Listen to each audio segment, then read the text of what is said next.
Hi, everyone, and thanks for continuing to join us for the flight of Crew 1 aboard Crew Dragon on its way to the International Space Station. We're here at SpaceX headquarters in Hawthorne, California, and we've been monitoring this mission the entire way since crew suit up yesterday, really. And then the crew lifted off last night at 7:27 p.m. Eastern Time. And coming up very shortly, we're going to get a really special treat.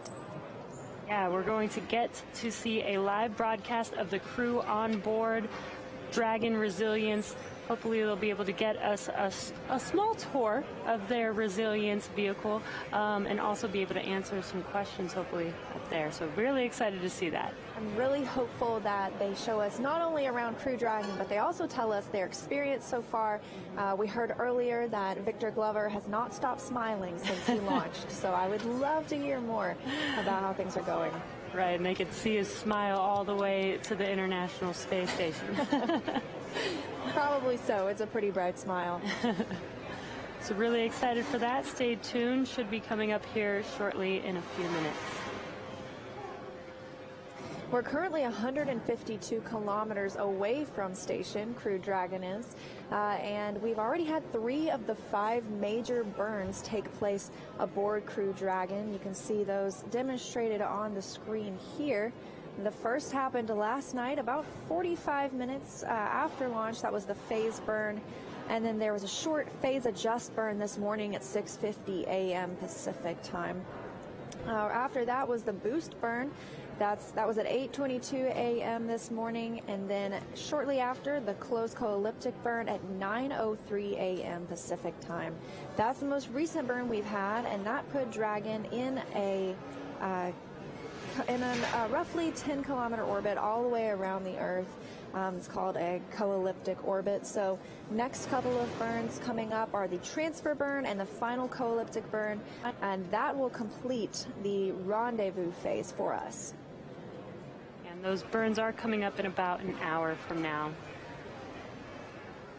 We're just standing by waiting for those views from Crew Dragon. We expect them to be using the floater camera, which is not a fixed camera inside Crew Dragon. It gives them a little more flexibility to get out of their seats. Dragon, SpaceX, we see good video.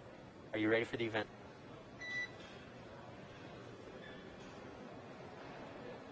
Resilience is ready for the event. Copy, we're go. Okay, everyone.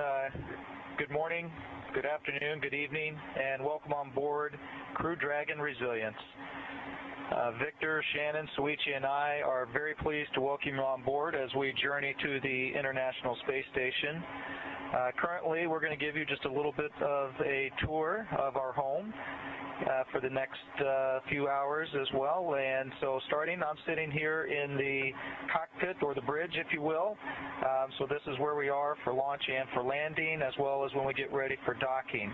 If you take a quick look here, you can see we've got 3 primary displays, touchscreen displays that we use to control resilience. And so we can bring up our procedures, we can bring up maps that show where we are over the Earth, and it's actually quite nice, the touch screens that we have here for controlling resilience.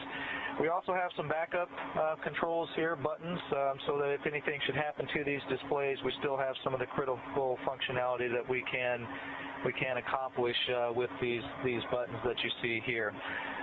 So that's pretty much it here in the cockpit, and so now I'm going to pass you off to Ike.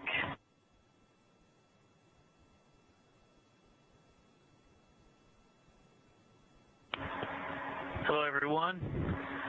Victor here. Baby Yoda and I wanted to talk to you a little bit about the hatches.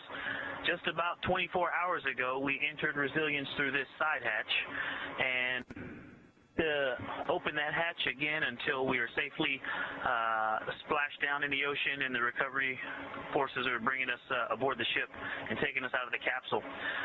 So when we dock to station, we will actually leave and go into ISS through the forward hatch, which is up here, and it's based on the body axis of the spacecraft, so the nose cone opens forward and you can go into station in that direction.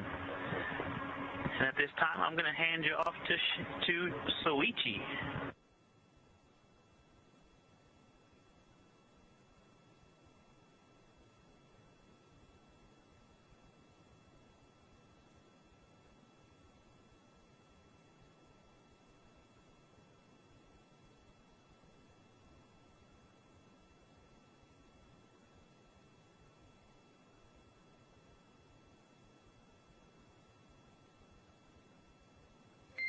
And Soichi, for awareness, we're not getting audio from you currently. I'm sorry. Hey, good evening and konbanwa. This is Soichi Noguchi. I'm now talking through the lower tier of the capsule. Many people see the seat, but Dragon capsule has amazingly vast area of storage. And I'm now sitting over the mid-deck lockers, and this is quite a roomy area. There might be some other creatures kind of slowly coming through you. And this is also a very important stuff. This is the storage area for the EVA equipment for us when we go up. And this is actually powered payload, and it is now powered, and it's like a refrigerator which holds ice cream. Science material. Science material for the ISS. Okay, that's the vast storage area underneath our seat. Now I'm going to turn over to Shannon.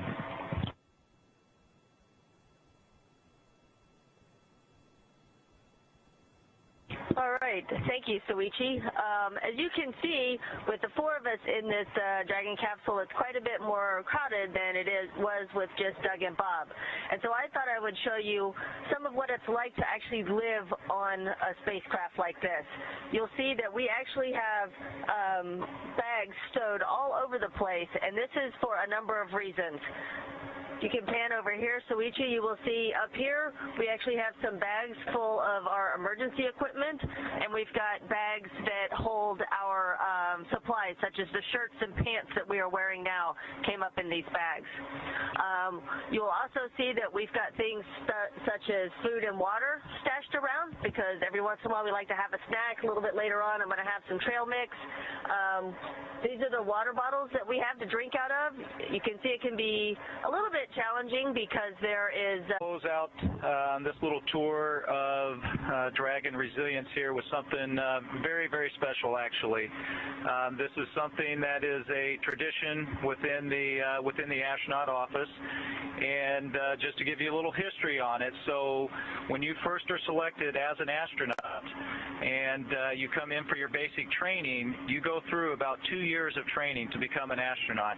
And then once that is complete and you graduate, we give each candidate now becomes an astronaut, but they're an unflown astronaut, and they get a silver pin.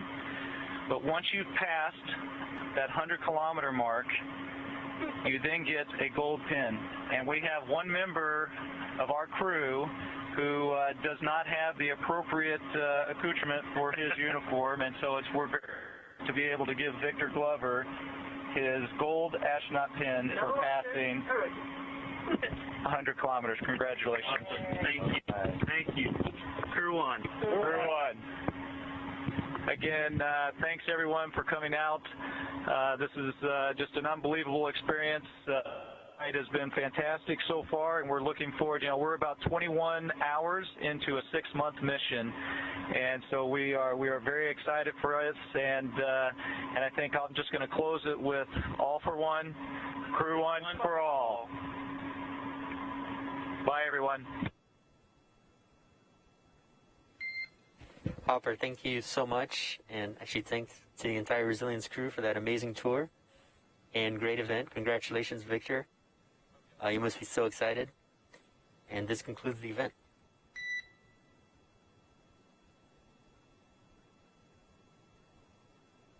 All right, we copy, Jay. That was a lot of fun. Thank you for letting us give a tour.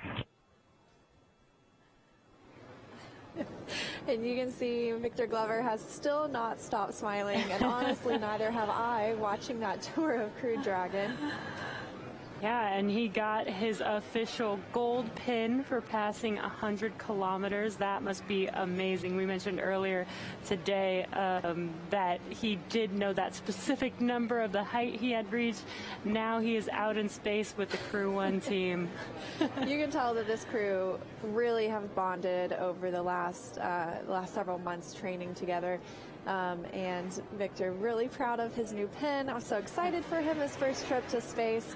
But a really interesting tour of Crew Dragon. Obviously, Commander Mike Hopkins showed us the seats that they launched in, and he mentioned, you know, we've seen some really great views of that, but Soichi showed us what's underneath the seats. Yeah. And we got a good glimpse at that storage. And so he mentioned there was a fridge, not for ice cream, but it is a fridge that helps us stow science samples and experiments going to and from the International Space Station.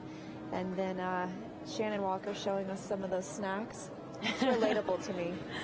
Yeah, and actually it was really cool to get this kind of a tour because for the most part we've been seeing them in their seats. It almost makes Dragon look so small, but with Soichi underneath where the cargo goes, you can really see how large that cabin really is. And even though there is 4 people in there, it does, you know, they don't have tons of room, but it is pretty spacious enough for them to be able to maneuver around. Yeah, and you could tell Victor was, it looked like standing up. You know, he's in space, so he's not standing up, but he was able to fully stand in the vehicle and still have plenty of room. And I think he's a pretty tall guy. Yeah. So it does look pretty roomy in there. And as they mentioned, things are still going well on their journey. This is Dragon for timeline. Dragon SpaceX.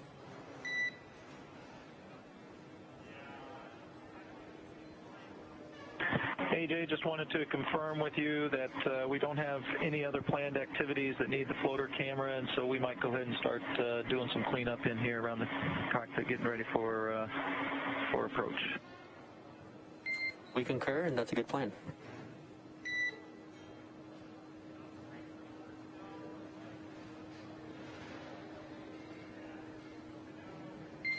And Dragon SpaceX, we confirm the camera is off, so safe to stow.